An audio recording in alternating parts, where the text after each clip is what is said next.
Lebanon में एक बार फिर जोरदार धमाके हुए हैं। सैकड़ों पेजर धमाकों के बाद हिजबुल्लाह के वॉकी टॉकी में ब्लास्ट हुए और 14 लोगों की मौत हो गई। 450 से ज्यादा लोग घायल हुए हैं। इन खतरनाक हमलों के बाद इजराइल का पहला बयान सामने आया है, जिसके बाद इस हमले के पीछे इजराइल का हाथ होने का शक अब यकीन में तब्दील हो चुका है। इजराइल के साथ रक्षा मंत्री योआव गैलेंट ने माना कि उन ऑपरेशंस के पीछे इजराइल के सुरक्षा बल ही थे, जिसमें लेबनान में हजारों पेजर फटे थे। लेकिन आखिर इजराइल का इन हमलों के पीछे का असल मकसद है क्या? पेजर धमाकों के बाद वॉकी टॉकी में बम कैसे फिट किए गए? लेबनान के ताजे हालात क्या हैं और इजराइल हिजबुल्लाह के बीच का विवाद क्या है? बताएंगे सब कुछ आपको इस वीडियो में। आखिर तक हमारे साथ बने रहें। लेबनान में ब्लास्ट बंद होने का नाम नहीं ले रहे। सबसे पहले 17 सितंबर को यहां सैकड़ों पेजर में ब्लास्ट हुए।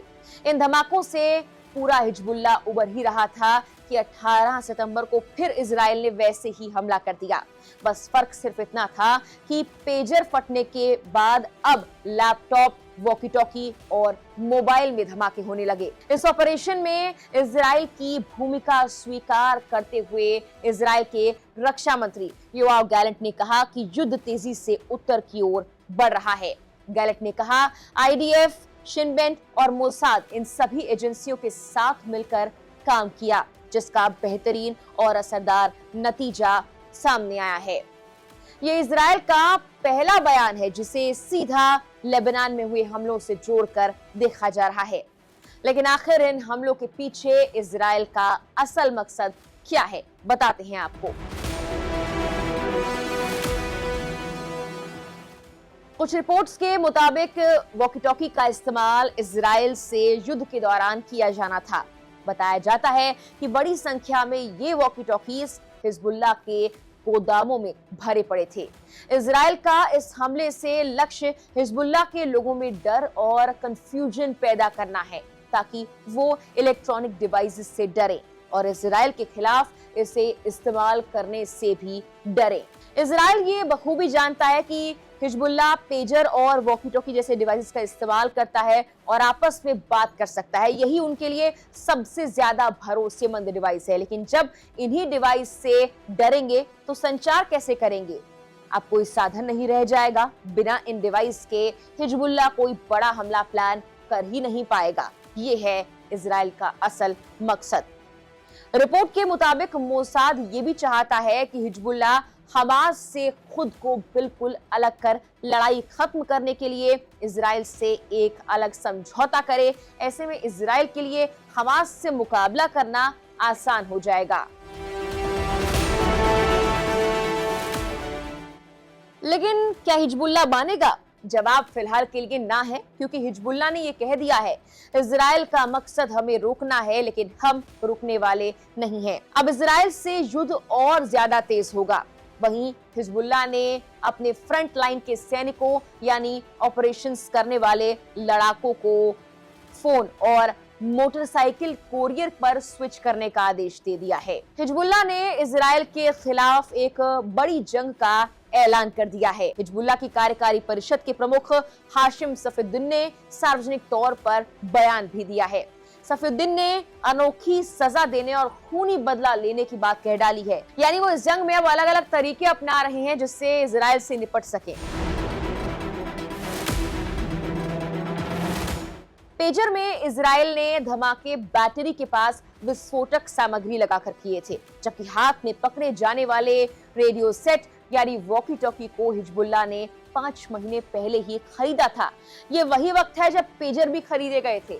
रॉयटर्स की एक रिपोर्ट के मुताबिक इजराइल की जासूसी एजेंसी मोसाद ने मंगलवार को हुए ब्लास्ट से कई महीनों पहले हिजबुल्लाह ने इंपोर्ट किए थे। ये वॉकी टॉकी जापान में बनाए गए हैं और इसी दौरान इजराइल की मोसाद ने अपनी प्लानिंग को अंजाम दिया था।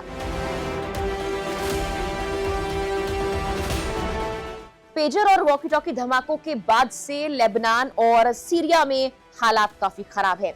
अल जजीरा की एक रिपोर्ट ये कहती है कि ताजा हमले में अब तक 14 लोगों की मौत हुई है, वहीं 450 से ज्यादा घायल हुए हैं। आंकड़ा बढ़ सकता है, जबकि पेजर वाले हमले में 3000 से ज्यादा लोग घायल हुए थे। राजधानी बेरूत के कई इलाकों में सोलर सिस्टम में भी धमाकों की जानकारी सामने आई है। हिजबुल्लाह सांसद अली अमार के बेटे के जनाजे के वक्त तक भी एक धमाका हुआ। फिलहाल लेबनान की नेशनल न्यूज एजेंसी के हवाले से मीडिया में यह बताया गया है कि घायलों के इलाज के लिए इराक ने मेडिकल सप्लाई भेजी है और बेरूत ये सप्लाई पहुंचाई गई है। लेबनान के स्वास्थ्य मंत्रालय ने मेडिकल सहायता मिलने की पुष्टि भी की है।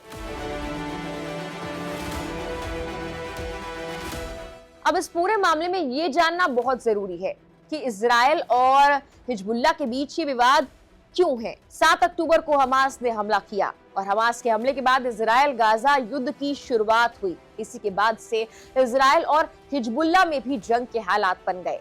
हमास के हमले के अगले ही दिन लेबनान के हिजबुल्लाह ने हमास के साथ एकजुटता दिखाते हुए इजराइल पर रॉकेट और गोले दागे थे, जिसके बाद इजराइल ने भी ड्रोन और तोप से जवाबी कार्रवाई की। मार्च 2024 में फिर इजराइल ने लेबनान के अंदरूनी हिस्से में बेका घाटी पर हवाई हमले किए, जिससे लेबनान में मरने वालों की संख्या 240 से ज्यादा हो गई। दोनों में ये सिलसिला चलता रहा। अक्टूबर से मार्च तक लेबनान और सीरिया में हुए हमलों में कम से कम 17 इजरायली मारे गए थे।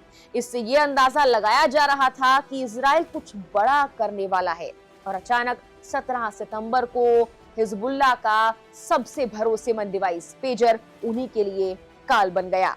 फिलहाल के लिए इस वीडियो में इतना ही।